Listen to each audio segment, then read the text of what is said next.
Check the mic and make sure it sound right, boys. Good day, good morning, good afternoon, and good night to all our listeners. I'm Janelle, and welcome to the third episode of Drive Talks. In the second episode, we talked about friendships and the types of friends we have in our circles. Now, for this episode, we are going to move our focus on a much more serious topic. A lot of Filipinos often choose not to talk about this matter because it's somewhat taboo and a very sensitive topic to talk about. But today, we're going to be talking about everything about premarital sex and living together before marriage. And with this special topic, we also have our first guests in Drive Talks to help us tackle this all together. So I have with me a couple of my friends, Kim and Nell. Guys, say hi. Hi guys, so this is Kim. I hope you'll enjoy this podcast. And this is Nell, so please don't judge me with this. Thank you, Nell and Kim. And guys, before we deep dive on these topics for today, I just want to remind everyone that we are not experts, nor did we do any research or further research so much on the things that we're going to be talking about. We're just voicing out our opinions as millennials in the conservative society of our country.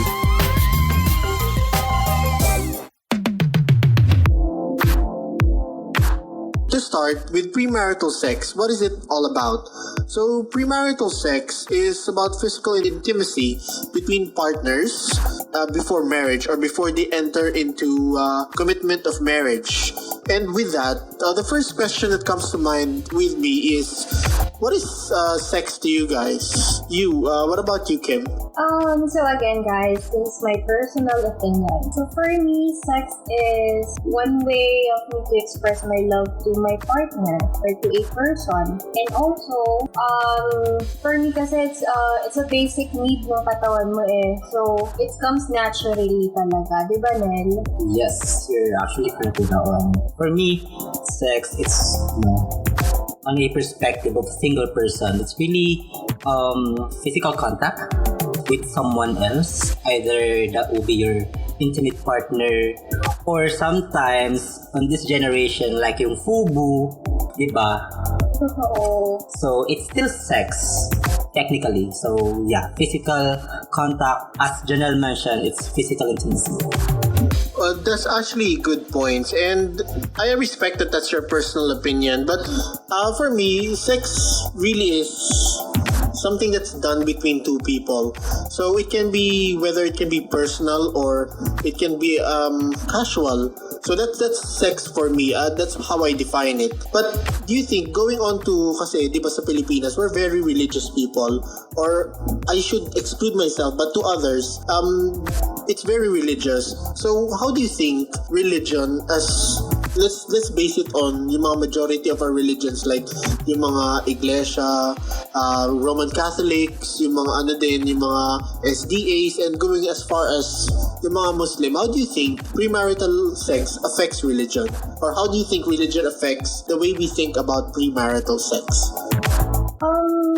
Sa tingin ko, kasi most of us, lalo sa atin, Catholic, Christian, and hindi talaga, sa view natin, religiously, hindi talaga siya pwede, premarital sex. Siguro yun din yung reason kung bakit nagiging taboo yung topic na ganito. Kasi hindi tayo open.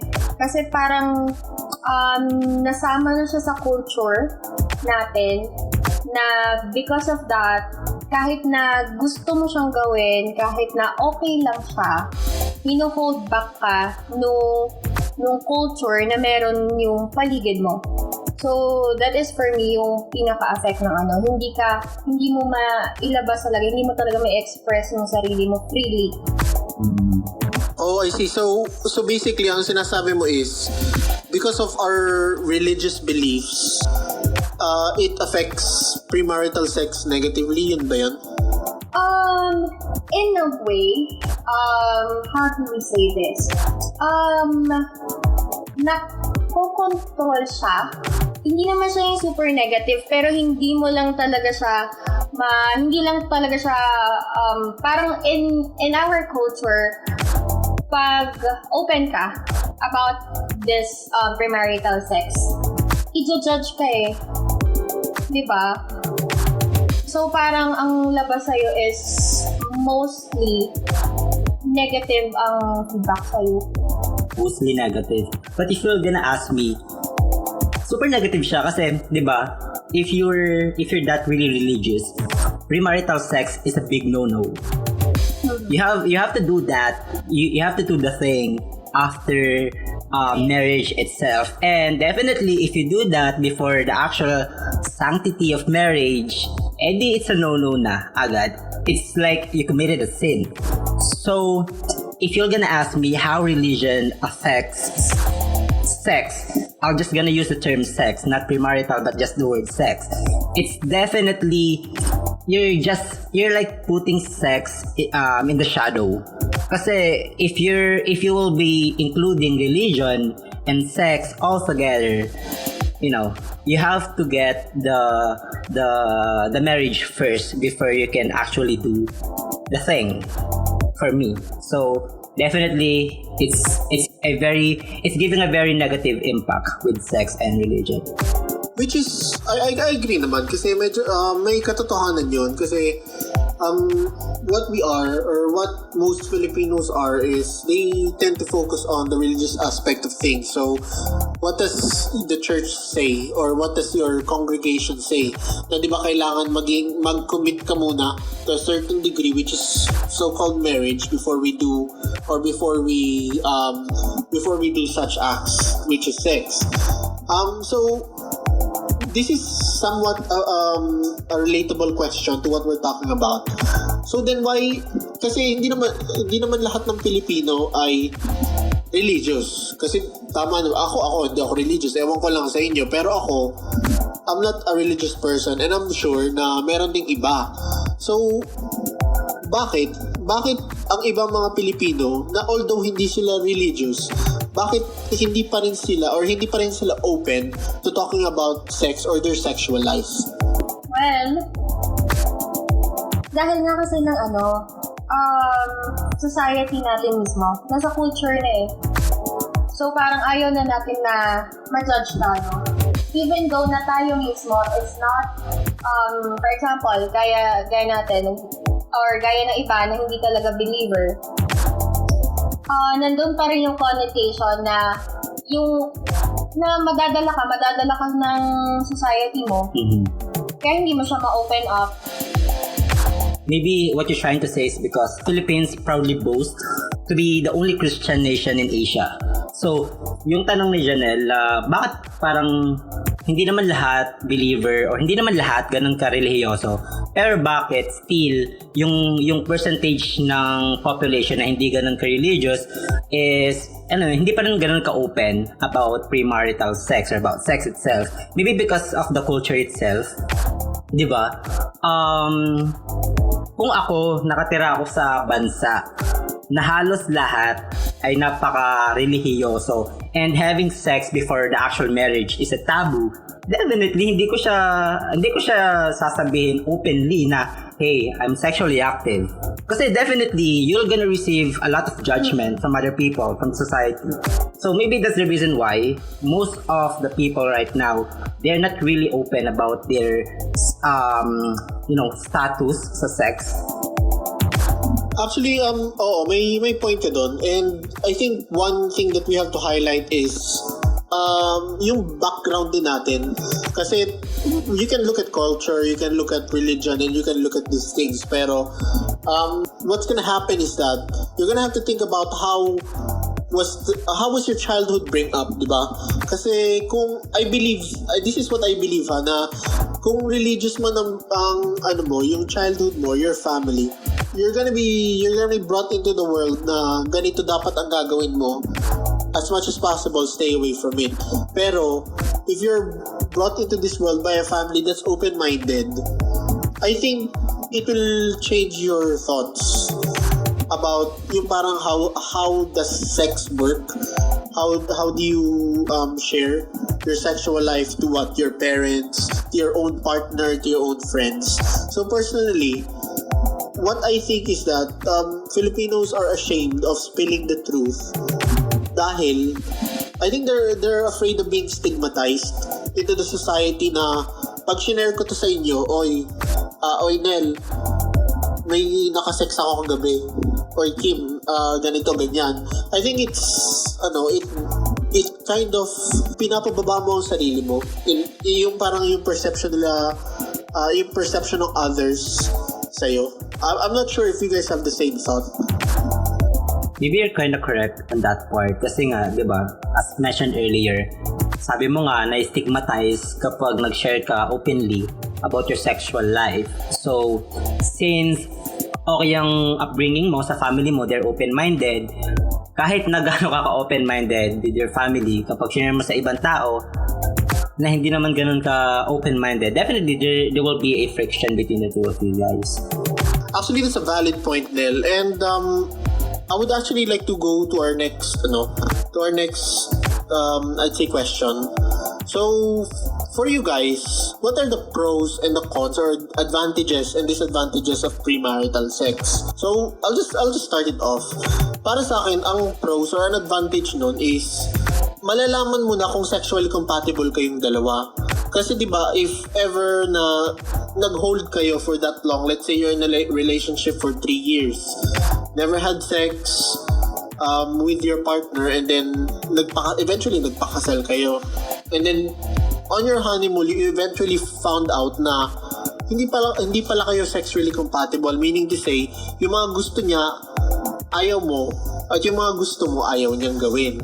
So technically, that's gonna cause problems on the relationship. So what do you think are the other pros and cons when it comes to premarital sex? Grabe naman yung sexually compatible. How do you define sexually compatible ba? Parang yun nga, it's being like compatible with each other. Yung parang most of the stuff that you want to do during the act of sex, the other person also wants to do it willingly. Hindi yung mahal lang kita kaya gusto kong gawin to. Yung parang gusto niya talagang gawin to kasi gusto niyang gawin within herself or himself. And also, yung tipong hindi siya nafo-force na kasi asawa ko to, dapat kong gawin. So, kasi kung ganun ang thinking mo, eventually, as the day goes by, obviously, marami kayong magagawang ganun. It will affect you, it will affect you emotionally.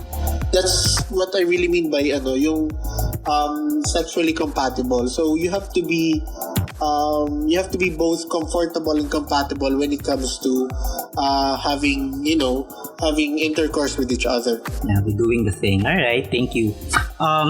Siguro naisip ko one of the pros of having premarital sex, as we mentioned. Una, sabi mo nga, ma-recognize nyo if you guys are compatible.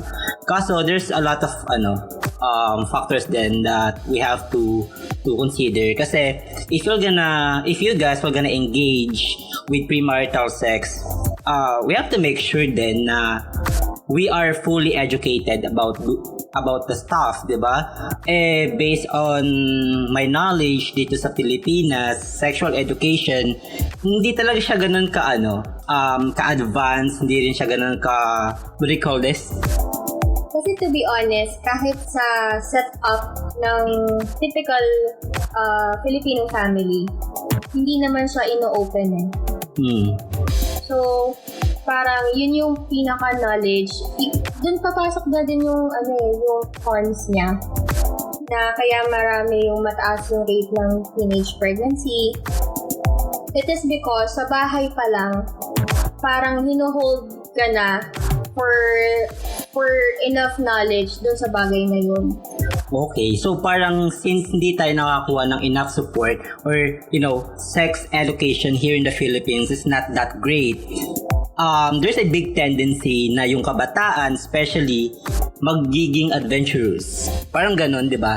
Na they will experiment things on their own, and that might cause yung cons nga natin, which is mataas na rate ng teenage pregnancy, unwanted pregnancy. So, for me, aside from, knowing if you guys are sexually compatible, I can't really think of anything na beneficial sa end natin. Well, guys, let's be honest. Like, we're already talking about sex and premarital sex na, di ba? It's a personal fulfillment kasi. It boosts your energy, your happiness. Tsaka, for me lalo pag stress ka sa work, nakaka-relieve siya. Di ba Janelle? Oo naman, I can actually attest to that. But please note na we're not promoting to do this for anyone that is not financially ready yet. Kailangan talaga may plano to. I mean, we're not promoting anything that is that is not gonna do any. I mean, that's not gonna be of positive result in your life. Okay, so let's just move on to our next question. So this is something personal now to the both of you. In the future, when you plan to start a family, how would you explain or educate your kids or your children about premarital sex? That's a very good question, Janelle. Ewan ko lang sa ibang tao, pero ako kasi masyado akong open-minded. If you're gonna ask me a straight question, you can expect that I can straightly answer that specific question. Now, as I mentioned earlier, hindi ganon kaganda ang sistema ng sex education dito sa Pilipinas. So definitely, we are lacking on that part. So what we can do, I mean, tulong na rin sa schools, saka sa gobyerno, we can actually start discussing or talking about just a pep talk with our children, right? About sex education. Hindi naman, yun kasi ang mahirap kapag nabanggit ang sex, premarital sex, or just technically sex dito sa Pilipinas. Ang negative kaagad ng dating. Alam mo yon. Pero what we have to understand is we really need to be open-minded para mas maibigay natin yung ideya sa kabataan. Kasi for me, if you're gonna ask me, if those children, yung generation ngayon, kapag they are more educated about sex, definitely marami rin siyang pros. Kaya wala tayong masyadong unwanted pregnancy, hindi tayo matatakot about that one, about sex itself, kasi we are well educated. Meron tayong enough knowledge. So, naiwasan talaga natin yung mga cons. But the thing is that, yun nga, masyado nga tayong, relihiyoso dito sa Pilipinas. So, mahirap talaga. But, as I mentioned earlier, I am an open-minded person. If my kid will gonna ask me about sex, definitely, I will try my best to explain what is sex as good as possible. Yung walang mali siya, alam mo yun. Tsaka dapat naman talaga i-normalize siya. Well, if I will be a parent, yun kasi yung wala din ako. Kasi my family is like the traditional one, the religious one. Pero look at me, I'm very open with my sexuality. Diba? So if I will be a parent, gusto ko na sa akin magmumula yung education about that topic kesa naman sa labas. Ano bang syempre kung ang kasama ng anak ko is ka-age niya, pare-parehas lang yung curious. So ano makukuha nila, di ba? Parang not enough knowledge, more on curiosity, more on taking risk. Na hindi nila sure kung hindi nila sure kung ano yung pwedeng mangyari after. Ikaw, as a parent, you've been through a lot. Mas alam mo yung mga pasikot-sikot about sex, about the pros and cons. So dapat ikaw mismo, if mag-ask yung child mo or kahit na yung simple talk, just normalize it kasi walang mali doon. It is for my opinion. Walang mali doon.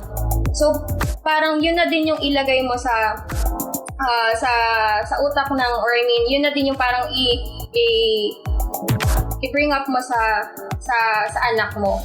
That is for me, Well, valid naman ang points nyo, and I do understand that it's good to actually have to talk to people that's open-minded. But what I think personally for me, even though I've been repeating myself or we've been repeating ourselves na open-minded tayo, we also have to limit or I guess filter out the things that we share. Kasi there are some things that you really cannot share to an adolescent or a preteen or a teenager. There's some things that they will have to figure out by themselves. So for me personally, when I get to start my family in the future, definitely I'd share a thing or two about sex, premarital sex, and all the need to knows in order to be safe. Pero I would still put parang rules and regulations when it comes to anong pwede at anong hindi mo pwedeng gawin sa edad mong to. So with that, actually we're just gonna sum up everything. How are you guys with premarital sex? Do you support it or do you not support it? I do support it. I mean, on my own perspective, I don't have any issues with doing that. The thing, as long as I am responsible enough, I can, take ownership of all the possible consequences na ma-receive ko kung sakaling, alam mo yun, may mangyari mang hindi mo inaasahan. As long as you're responsible enough, there's really nothing wrong doing so. As long as wala kang tinatapakang ibang tao, wala kang sinasaktan, there's no problem at all for me. Well, I have the same views as Nell. Kita nyo naman sa previous answers ko, I support, I don't advocate, but then for me, it's okay to do premarital sex as long na alam mo yung pinapasok mo. Kasi once na ginawa mo yung bagay na yon, nandun ka na, dapat open ka sa possibility na you can have a child. And that in mind, dapat responsible enough ka. What do we mean by responsible enough? Financially, emotionally, saka yung pinaka-status mo, kaya mo bang support? Kasi pwedeng ikaw mismo, may issues ka pa, tapos biglang, di ba, parang lahat yon kailangan mo paghandaan, hindi ka lang go lang ng go. So yun ang para sa akin. So technically, what we are trying to say is that we don't advocate premarital sex at all. But just be responsible. Be responsible. We advocate being responsible and knowledgeable, right? Mm-hmm. Pero may tanong ako sa inyo, kasi tinanong ni Janelle kanina, how we will talk about sex to our offspring, sa mga anak natin. Anong gagawin nyo? Hihintayin nyo ba na magtanong yung anak nyo about sex, or you're gonna, proactively tell yung mga bagay na dapat niyang matutunan without him or her asking? That's actually a good question. And I didn't think of that as well. Pero if ever it comes to that time, I would say wait for that opportunity. Kasi technically as magulang naman, kahit sabihin natin na, kahit ngayon, ayaw natin na magulang natin na na gusto yung tinitingnan cellphone natin, tinitingnan mga gamit. Pero when we come to that stage na parents tayo, we will, out of curiosity and out of our concern to our children, we will snoop around. Now we will try to find out kung ano na bang nangyayari sa buhay ng mga anak natin. And I guess if I find something, like let's say, hypothetically we find a condom in the dresser or sa drawer ng anak natin, then that's when we should ask. Pero I don't think, or personally myself, I wouldn't ask na 13 na siya, kasi 13 din ako, dati kalibugan lang isip ko nung 13, yun na din ang i-expect sa anak ko. I won't think like that. I-ready ko ang sarili. I will wait for the time na either lalapit yung anak ko sa akin or I will find out something na nangyayari within my child's life in order to, yung parang isisingit ko to, na uy, may nakita akong something dun sa gusto mo bang pag-usapan? So, ibig sabihin, correct me if I'm wrong, based on my understanding, you will not proactively ask your children about the thing, right? Sabi mo nga, either hihintayin mo siyang mag-open up or there will be an outside force na may makikita kang something or something that will make you think na I think this is the right time to ask questions to my child. Parang ganon. Pero siguro for me, the best is to make them feel na you're Oo, na you appreciate them, and then you're open, na you're there for them, na you're willing to talk about anything. Na na instead na kung may problema ka, if you're curious about things, you're the first person, ikaw yung best friend niya. Parang siguro yun yung pinaka-the best pa na pagkaka-summarize to. Para hindi mahirapan yung mga anak natin. Instead na kunin nila yung guidance or yung knowledge sa labas, let them feel na mas okay na ikaw muna. Na you're not judging them. Na you're open to talk about anything and to guide them. Oo, ang ganda naman yun. So technically, sa pagpapalaki mo talaga ng anak mo. Which is actually, I do support that as well. Like, with what I was saying na, kasi pag i-open up mo agad sa anak mo, I think somewhat they're gonna feel pressured na, okay, siguro to the extent na mawiwirdohan sila na parang, okay, bakit ganito? Bakit ganito na ang usapan? Parang ang shocker lang na ganun yung usapan natin. I guess, as we evolve, in society din man, as we evolve, our parenthood and how we deal with our kids in the future will change as well and will adapt. Kasi if we don't adapt, mapapalayo sa atin yun. Pero I'm actually veering off topic. Pero going back to yung tanong mo, I guess, lang siya, pace yourself. When the right time comes, when you have to discuss itong bagay na to, which is important kasi needed to for during their puberty stages. So I guess when the right time comes and your child is there willing to listen, then do it. Pero don't force it when ayaw makinig ng anak mo sa'yo kasi it's technically senseless. And don't as a parent, kasi hindi naman ako parent, pero if I wouldn't lose hope pag ganun, or I wouldn't feel frustrated. Kasi I'm sure that my son or daughter will have a support system of their own. Siguro tatanong din sa mga kaibigan or sa mga nakatatanda about those stuff. So with all that being discussed, I guess it's time to take a little break and, refresh.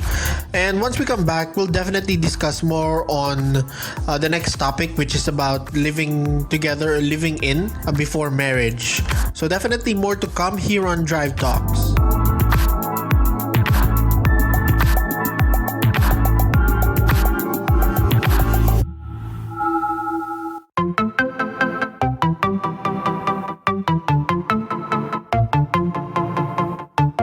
If you have any feedback, opinions, or anything to add on what was not discussed, feel free to comment on our Facebook page and YouTube channel. I will be posting those links below at the description. We have partnered with Podmetrics and Shopee to help our podcast grow and assist starting podcasters to earn a little something to support their venture. If you like the podcast and you're planning to do some online shopping in Shopee, you can support us by clicking the link in the description.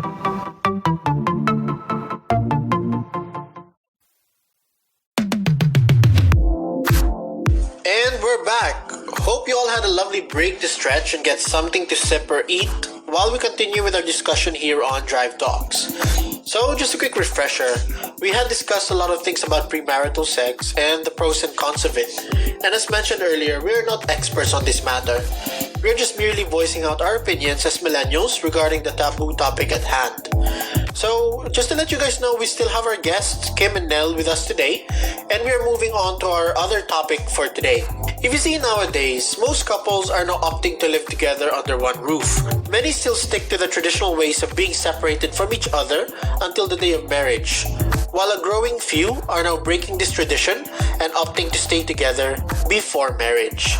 So guys, going back to getting more on the details and getting your opinions regarding this, what's gonna be your stand on living together before marriage?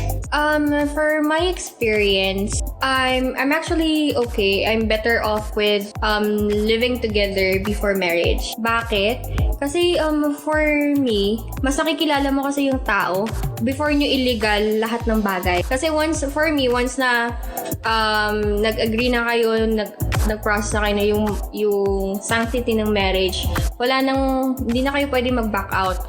Eh di ba pag nasa level pa lang kayo ng boy-girl relationship, boyfriend-girlfriend, may limitation eh.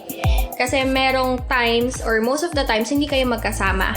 And pwede nga pinapakita lang sa'yo ng partner mo is yung good side niya lagi. Para wala kang masabi. Para wala kang maireklamo sa kanya. So, that is the reason bakit mas gusto ko ng live-in before marriage. Mas nakikilala ko kasi yung tao. Doon mo malalaman kung paano ba siya sa bahay, compatible ba kayo sa paggawa ng decisions together, okay ba kayo sa rules and regulations na may isip nyo. So, that is mainly how I view relationship. Mas gusto kong mag-settled in ng sure ako. Parang mas maintindihan ko yung isang tao. So, I have a question. Meron ka bang ka-live-in ngayon? Meron. And how is it so far? So far, ayos naman. Like, merong problems, which is very normal naman with couples, with partners. Pero, ewan ko lang because maybe I'm blessed na mabait yung partner ko. And I'm getting to know him better. Like, hindi kasi siya yung... Basta hindi siya yung, yung tipong boyfriend material lang. Nung pumasok na kami, nag-live-in na kami, dun mo masasabi na husband material siya. Wow, ang nice naman nun, Kim. So, parang hindi problematic yung current, live-in status mo ngayon. Yes. And to think, sabihin natin na hindi naman lahat blessed with a good partner. Tapos, you decided na mag-live-in before marriage. Di ba parang, for me, it's a good thing na makakaalis ka na agad sa toxic relationship before nyo illegal lahat. Before na may documents, may signed papers, pwede ka na agad umayaw. Nice naman. Stay strong, guys. The reason why I ask, kasi wala naman talaga akong current stand about live-in. I haven't experienced it yet. Though I know a lot of people na, nasa ganong setup. Pero for me, if you're gonna ask me personally, I don't have any problem if a couple are living in together. Kasi 'di ba, tama naman yung sinabi mo eh. It's a process. It's part of the process to know each other very well. Tapos makikita mo na talaga doon kung paano ba yung partner mo kapag kasama mo na siya 24 hours. Tapos makikita mo na kung paano siya, umasta, yung ugali niya. So, yeah, as long as wala kang tinatapakang ibang tao at saka wala kang ginagawang masama, then definitely I will support you guys. So, wala akong problema sa ganun. And yeah, unfortunately, I haven't experienced it yet.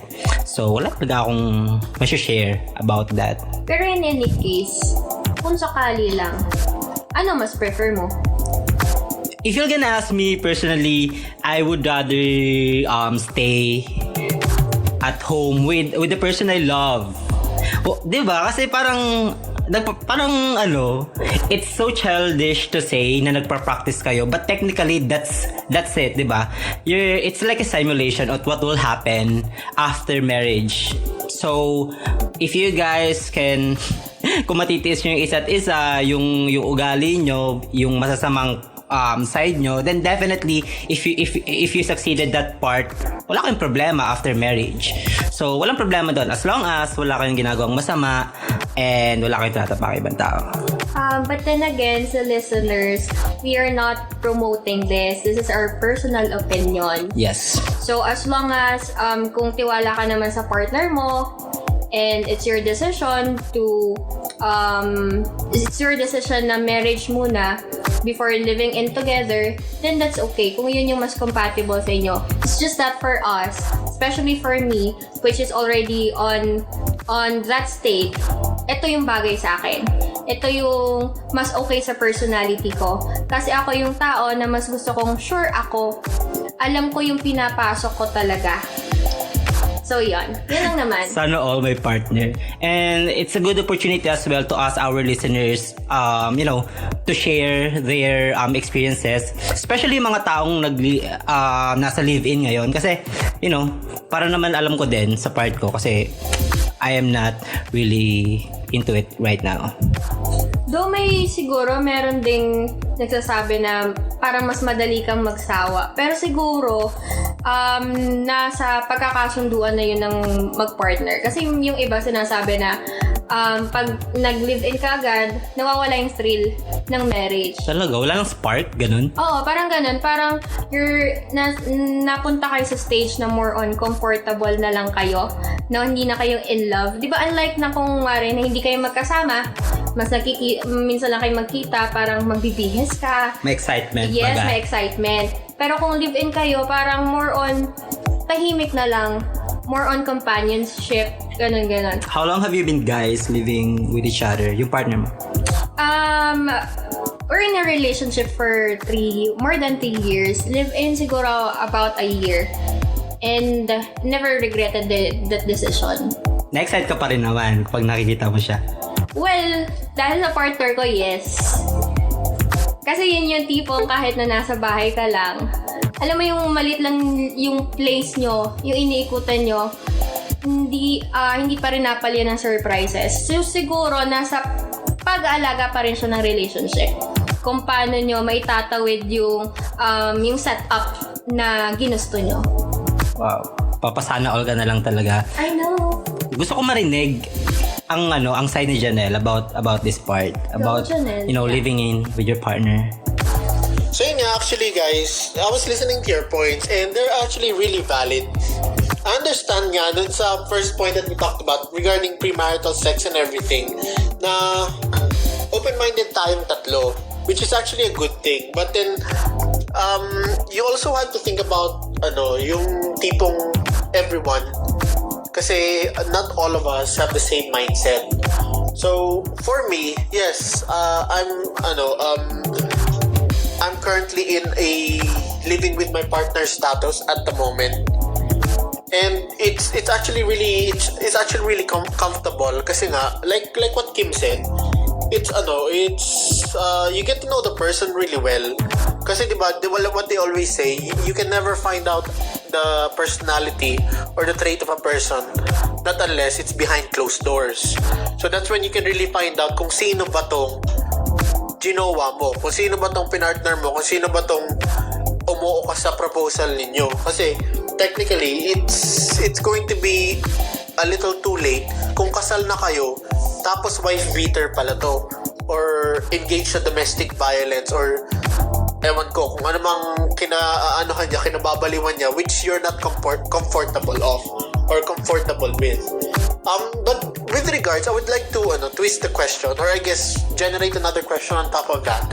When do you guys think, personally on a singles point of view and on a living together or living in together with partners point of view, when do you think is the right time to decide that let's live together? Do you think it's the first, let's say after 6 months, after a year, or kung na kayo, kung engaged na or somewhere along that, yung parang long way down the road na?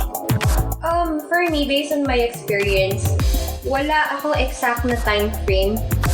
Naramdaman na lang namin siya. And I mean, naramdaman namin siya sa flow ng relationship namin. And financially stable kasi kami. We both have work. And napag-uusapan namin yung goal namin in the future. And we have one goal. So parang iisa lang talaga yung flow namin. So that's when we decided na parang ready na kami emotionally, financially, okay kami. So that is when we decided. Wala talaga siya exact na time frame na after 6 months or after proposal. Actually, we're not engaged. We're just merely enjoying the relationship that we have. Sana all. Ano yung goal nyo? I just wanna ask if that's okay with you. Goal namin is, of course, to succeed in life, na magkasama kami, and to achieve personal growth namin. Kasi we are a couple, pero we have personal goals pa rin, and we are supporting our dreams. I don't speak for everyone, kasi alam ko na hindi lahat ay may happy relationship. But ayun, for me, I'm very blessed that I have this kind of partner. So yun din, sa tingin mo? Sana all. Ikaw, Nel, as you know, as living alone, harsh to say, as living alone, like, how do you think you'll be in the future? Like, if ever that you meet that someone and you're ready to get house together or rent an apartment together, when do you think you would do it as a guy? Grabe, nakaka-pressure naman yung tanong mo, Janelle. But if you're gonna ask me, when will be the best time to settle in on that specific setup? Alright? Not settle in for good, but, you know, I might consider living in with my partner. Siguro kapag 19. 19.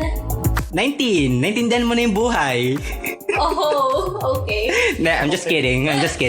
No, if you're gonna ask me personally, single ako, I'm not really into relationship right now. Siguro kapag assuming na meron akong partner, I'll consider living in with that specific person kapag alam ko sa sarili ko na komportable na ako sa kanya.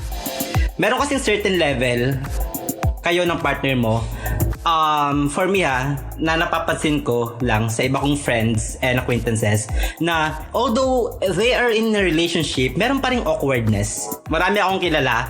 So, kapag nalagpasan nyo na yung part na yon na you are more comfortable with each other, pwede na kayong maging transparent, pwede na kayong maging totoo sa kanila without the fear na baka ma-offend sila or baka iwan kayo. If you can stand on your own without them, just by being honest, siguro yun na yung perfect time. Saka kapag matured enough na rin siguro ako, yun, siguro I'll consider living in with my partner because as I've mentioned earlier, wala namang problema as long as I'm doing the right thing and I'm not hurting anyone else.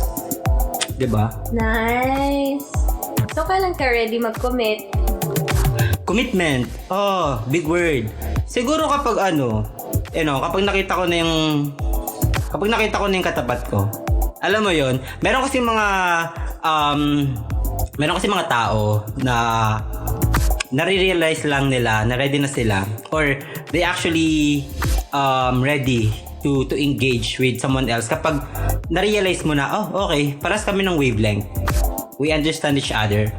Tapos kaya niya mag-adjust sa mga flaws mo. Kaya mo din mag-adjust sa negative part niya. Yung ganong setup. Pero yeah, so far hindi ko pa nakikita. So kapag nakita ko na yun, I can say I'm ready to commit, but not right now. So we're so excited that you can finally meet the one. Sana. So yung mga nakikinig po dyan, ready na po akong mag-explore. No, I'm just kidding. Actually, you have a good point na I guess what I was asking was too specific. Not to the point na I was pointing numbers na months, ilang ba months, weeks, years, blah blah blah. And yun nga, yung sinabi niyo both that it will be at certain stages instead of time length or time frame, it will be stages within the relationship. So actually that was an eye opener for me because I never thought of it that way. So that's actually a really good point. But with all this mga pinag-uusapan natin ngayon, what's your stand and when do you think you'll be ready, blah blah blah, how do you think this will really help couples? Like how would it benefit couples na ganito? Kasi for sure whether or not nakalive-in na sila or hindi pa, they're always thinking na I want to be with this person. So what do you think are the advantages talaga, or what will they look forward to for this, like for living in together to help in the relationship? Alright, good question. For me, if you ask me, disclaimer, we are not really promoting, living in. No, I'm not gonna use the word promote, but I do not suggest people to do live in. Pero if you decided, guys, na to stick together with each other, live under one roof, isang magandang advantage ng pagiging mag-live-in is you guys can explore each other nang walang, alam mo yon, walang filter, walang reservation. Kasi syempre, kayo lang dalawa yon, kailangan magkasama, walang other outside forces na pwedeng makialam. So, you guys can really explore each other. Saka, mas makikilala nyo isa't isa. That's one of the advantage. Disadvantage, parang ganun din, pag nakilala nyo na isa't isa, there will always be certain things na hindi nyo magugustuhan sa partner nyo.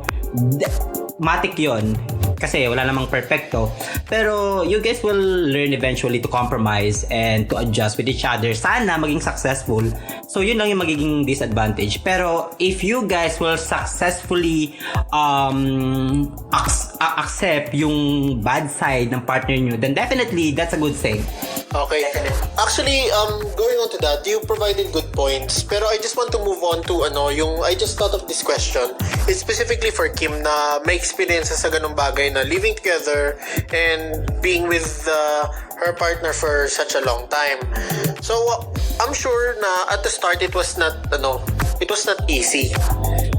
Na ganun yung tipong na-accept agad ng family nyo, ng friends nyo, ng mga relatives mo, na ganun ang situation nyo. So, what do you do or what's your mindset to that negativity? Kasi for sure, like we mentioned earlier, maraming nare-ridicule dito kasi bawal eh. Kasi technically sa culture natin bawal. You have to get married first. You have to put a ring on it before you can live with that person. So, with us putting away traditions and going about with our free will, how do you handle yung mga pangungutya sa'yo? That's a good point.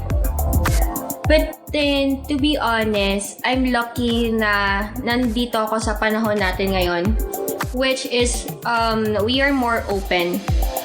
Unlike before, na much traditional lang tao. Kasi, wait lang, I just wanted to ask, na-experience mo ba na nagkaroon ka ng problema by just, living with your partner? Nakutsa ka ba as the term? Not so kutsa, but then I was asked. Oh, okay. Kung bakit we ended up with that type of setup. Kung ba't kayo nagsasama na? Parang yes. Ganon. And it is by my relatives. What did you do? This is because of my personality. Siguro dahil masyado akong open and strong kasi ang personality ko. So, I can talk about others kung paano nila pwede siyang i-handle. Pero sa akin is, as long as, same as you, na as long as wala akong sinasaktan or tinatapakang tao, and I'm supporting myself, and kasi even dati, I'm really independent, so I'm not really asking anything from my parents. So, more on yung parents ko okay sa kanila. Pero when it comes to relatives, kasi nga, sasabihin natin na, so like what Janelle mentioned, sa atin kasi, wedding first. Kasi yun yung what the society, what most of people dictates us to do. Pero sa akin is, yun. Pero yung experience mo, ano yun? Naging passive ka lang, like pasok sa kaliwang tenga, labas sa kanan na tenga, or did you actually answered their questions na bakit kayo magkasama? I'm the type of person kasi na wala akong pakialam sa sasabihin ng iba. So naging passive ka lang? Yes. Okay. So hindi ko sila kinontra, hindi din ako sumagot. Like walang debateng nangyari. Pero sa tingin mo, kung hindi strong ang personality mo, will you do the same thing na magiging passive lang or magiging affected ka, like, stress? I know some people na they ended up living in together before marriage, pero hindi kami parehas ng personality, which is what you're trying to describe. And they ended up na they're arguing or they're trying to fight for what they believe, kung bakit sila nag-decide for that situation. And actually, may kilala ko na parang hindi din nagtagal. Kasi syempre, pressure yun eh. And pag sabihin natin na yung sinasabi mong outside forces, pag nagpadala ka doon, wala na. Parang mawawala na din yung goal nyo as a couple, as partners. So, gaya ng sabi ko kanina, nasa mag-partners pa rin talaga siya kung paano nyo i-handle yung setup na ganito. So before kayo pumasok, living in together before marriage, you should be emotionally ready. Dapat alam nyo na there will be people who will be asking you why you decided to end up like that. They will be questioning you for your decision, and dapat ready kayo to stand for your decision, to fight for what you believe is right. Nice. Stay strong, guys. Yun nga, actually, yes, that is real and that happens. It happens quite too often. And sad to say that not all relationships end up yung ganon, na they end up overcoming the circumstance or the challenges, like especially yung judgment from relatives, judgment from friends, and yung mga influencers or influences natin sa buhay. Like let's say you're part of a church group, definitely may masasabi dyan ng mga pastor mo, yung mga churchmates and all those. And I get it, it's hard. But like what Kim said, yun nga, pakatatag ka lang. If you think, if you believe that you're not doing anything that is really illegal or borderline illegal talaga, then you have every right to fight for what you believe in, and to fight for your relationship and to fight for who you love. So yun nga, actually moving forward, what do you think happens when yung mag-couple na okay, let's say 2-3 years down the line, you've been living in, there's really no sight of marriage yet, just live in at the moment. What happens when they break up? Ikaw, I don't wish it to you, and I don't wish it to your future partner. Pero what do you think you would do if you were placed in that position na matagal na kayong together under one roof, and then suddenly there's just a big obstacle na hindi nyo talaga ma-overcome or hindi nyo malagpasan, and you've done all you can and there's no choice but to just let go? What happens? What do you think you'll be doing at that time or after that? Well, that is a very hard question kasi different cases when we say living in Pwedeng gaya ko, which is we don't have any children, kami lang. Our responsibility alone is each other. Pero meron din kasing living in na meron ng kids, which is harder. So I think if it will be on my not experience, if it will be on my side, mahirap siya kasi you've been with the person every day, every minute, or most of your time. You're already used to the feeling, the comfortness na kasama mo yung taong yon, and then biglang mawawala. But then again, what we are always after is loving yourself first. So kung sakali, or I don't want that to happen, but then kung sakaling mangyayari siya sa akin, then you need to go on separate ways. Like, hindi nyo malilet go ang isa't isa na under the same roof pa rin kayo. You need to move out. If that is really the final decision, you don't want, you can't continue the relationship, then you need to move out.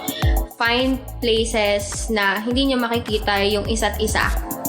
And that's, for me, the only way for you to be able to move on, to go on with your separate ways. Okay. So, yun nga, that's actually a good way to think about it. Na, as much as you've already committed to that person, if you've already tried everything and there's really nothing that can be done to resolve yung mga problema nyo dalawa, kasi let's say talagang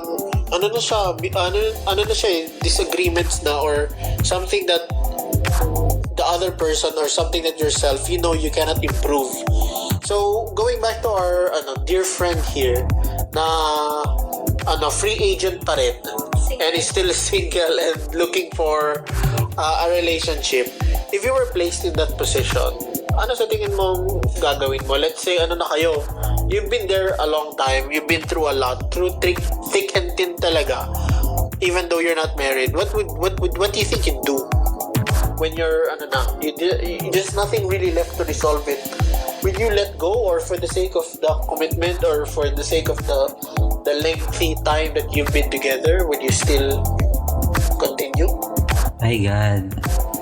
What kind of question is that? Of course, I'll let go. I mean, No, because there are some people na they're staying in the relationship dahil ang tagal na nila. Lagi mo yung mga maririnig, like with our common friends, na ba't hindi mo iwan? Kasi we're living together, sanay na ako. Diba? I mean, ewan ko lang ha, baka nasasabi ko to kasi I'm not, into a relationship. Hindi ko pa na-experience yung sobrang tagal na relationship. Pero, sabi nga ni Janelle, kung hindi na nga kayang maresolba yung relasyon, bakit ka mag-i-stay sa isang relasyon na wala ka nang makukuhang benefits? Hindi na kayo nag-grow, wala nang nangyayari sa inyo. Bakit mag-i-stay just for the sake na, wait, sinayang ko yung 10 taon ng buhay ko sa relasyong to? Nangihinayang akong i-let go yung tao kasi 10 years yun, 10 years. God, kung ako sa'yo, mag-let go ka na and start all over again. I know it's really hard. Maybe nasasabi ko lang to kasi I've never been on that specific situation, pero alam mo yon, it's a common sense. Hindi to madaling makita ng mga taong bulag sa pagmamahal, pero it's really common sense lang. Kung wala ka nang mapapala sa isang relasyon, mag-move on ka na. Maybe, not being religious, hindi siya para sa'yo, hindi siya itinadhana para sa'yo. Mahanap mo din yung para sa'yo talaga. Pero, kung nangihinayang ka lang sa oras na ginugol mo sa relasyong yon, mag-isip-isip ka na. Hindi siya healthy or hindi ka na healthy.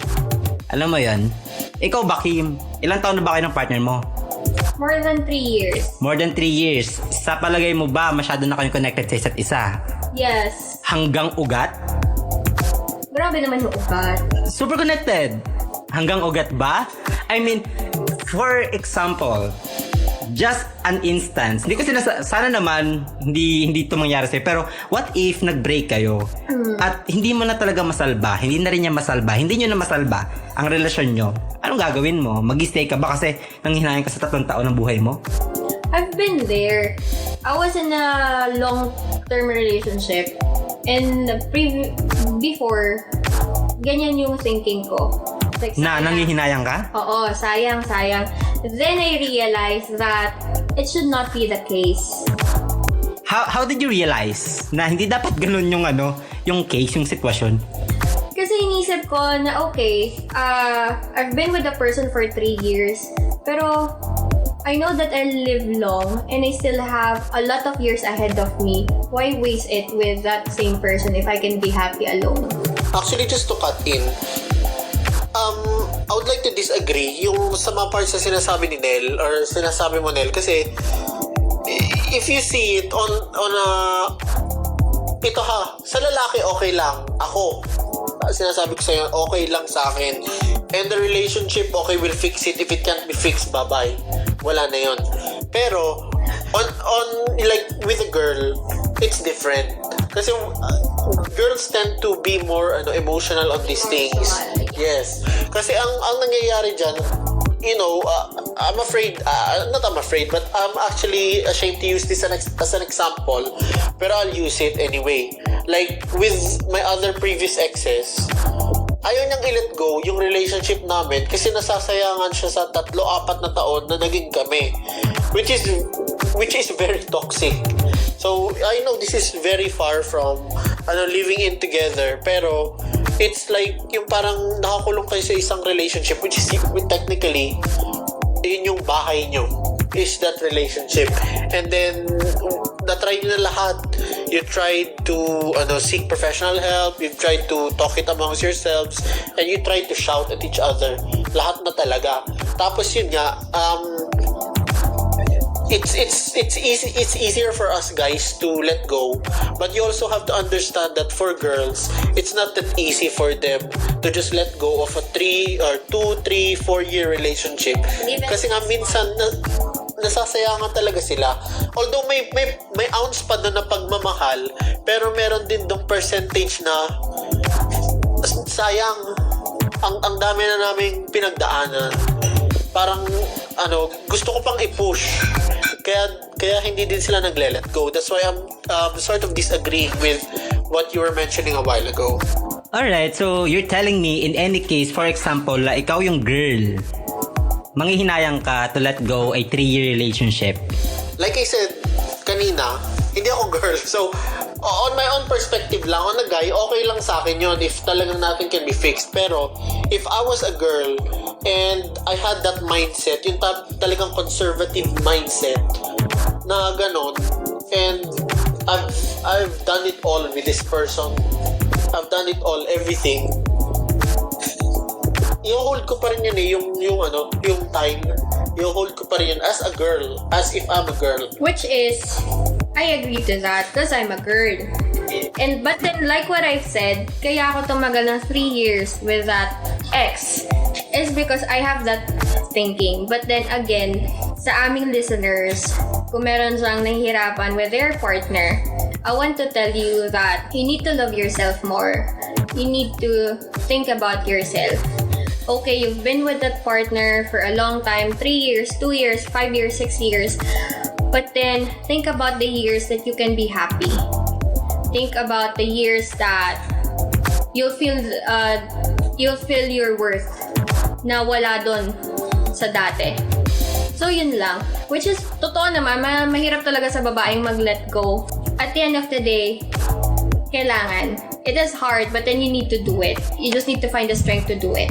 I just don't know kasi when I speak before, pantay para sa akin ng lalaki at babae. You don't have to say without being feminist na dahil babae ka, meron kang ganong tendency na wait, bago ko talaga i-let go to, mag-iisip muna ako kasi nanghihinayan ko sa 3 to 4 years na relationship. Kasi bakit? Babae lang ba? Babae lang ba yung nagkakaganon? Paano naman yung mga lalaki na ganun din yung mindset? Alam mo yun? Ang unfair kasi nung sinabi mo. I'm not saying that it is for every girls or ladies out there. What I'm trying to say is that is what I've experienced. That is what I've seen with my friends, with my girlfriends. And I also have boy friends. And most of the time, that is what's happening. That's the reason why I agreed with Chanel. Kasi more on, kami kasi yung tipong we try to hold on as long as kaya pa namin kahit na yung typical na nagpapakatanga ka na. Ganun siya. Tapos, when you say namin, are you pertaining to boys or girls? Girls. How about boys? Like what I've said, most of my boyfriends are not that sentimental. What about the general population of boys?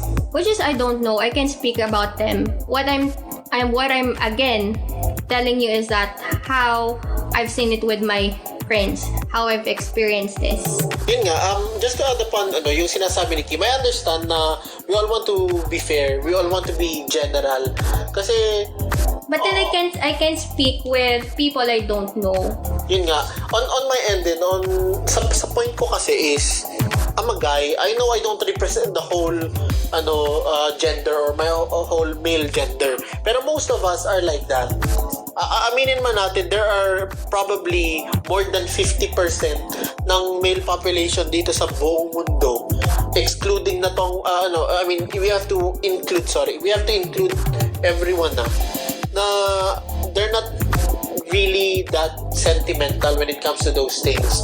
They know that they've tried their best, wala, okay, let's go, let's move, we're done. Meron lalaking ganun.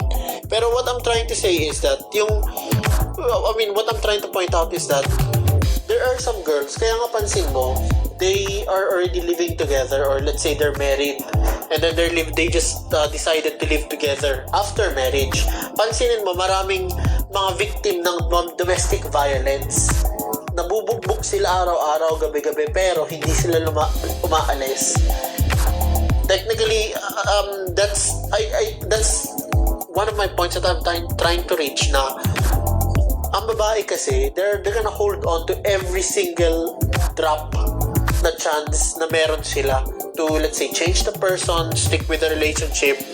And yun nga, it changes if there are children involved, if you have a family.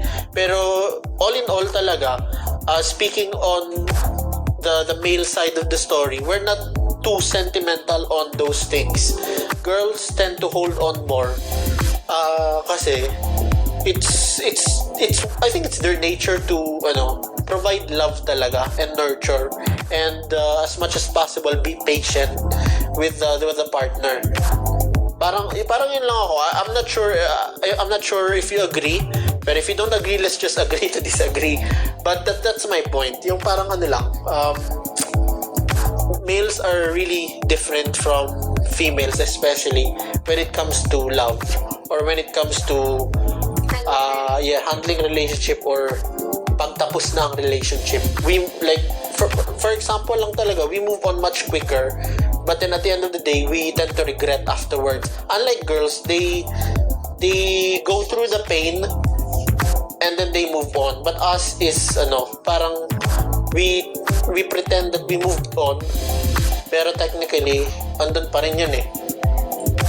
Sorry, we're veering off topic, pero I'm just trying to differentiate na ang male mindset is different from the female mindset. Kasi I understand that you want to be general, and to be fair, it is good to be general. Pero there's just some things that we cannot generalize. So again, we're speaking based on experience, on the people that we know, on family, friends that we know who experience this type of issues.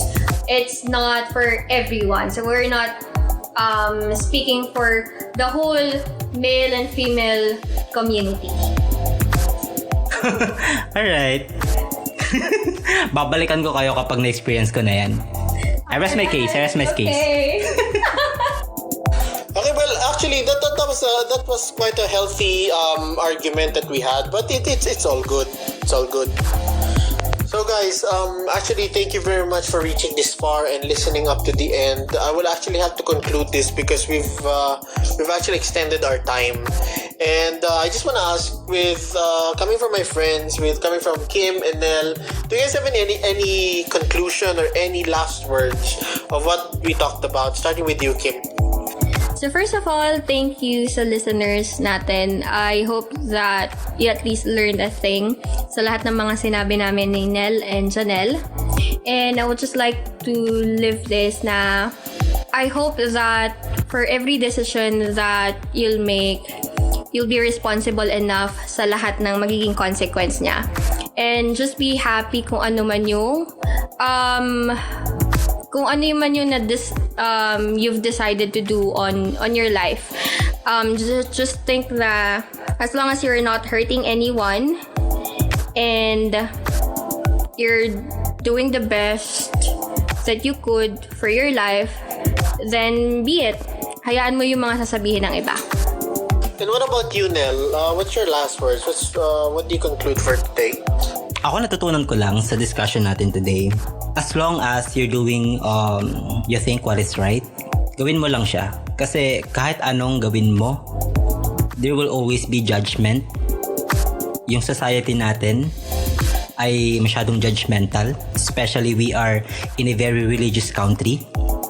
As long as you're doing your best, as long as wala kang tinatapakan na tao at wala kang ginagawang masama, you can always do what you want, as long as at palagay mo makakatulong to sa grow mo at ng partner mo. And gusto ko lang din sanang magpasalamat sa mga nakasama ko today. I've learned a lot on a perspective of a single person, di ba? So I'll try to apply those learnings kapag natali na ako at ready na akong mag-commit. Pero sa mga listeners natin, I just wanted to let you know, guys, that always practice safe sex.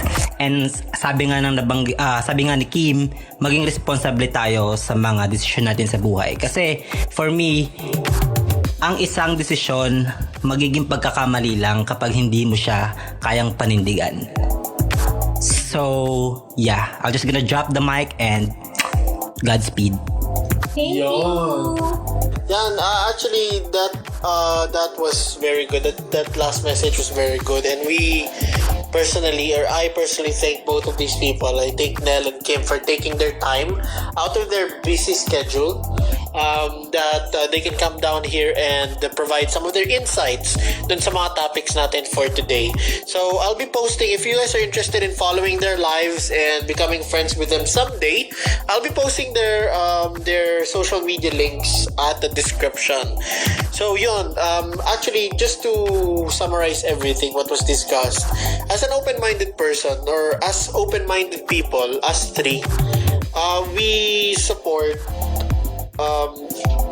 we stand by and support premarital sex and also living in before marriage.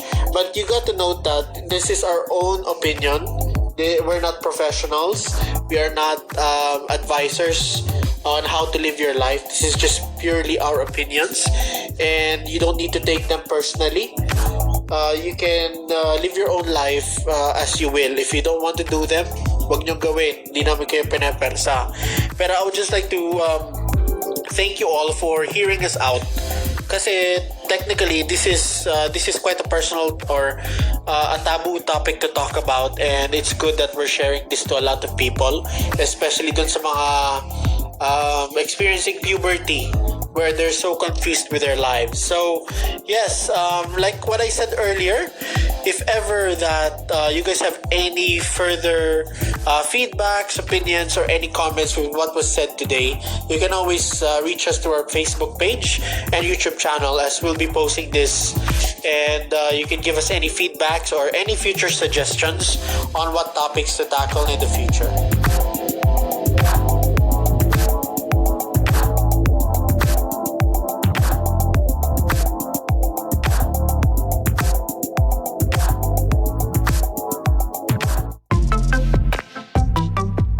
Again, guys, thank you so much for listening. I'm looking forward to spending episode 4 with you all. Have an amazing week ahead.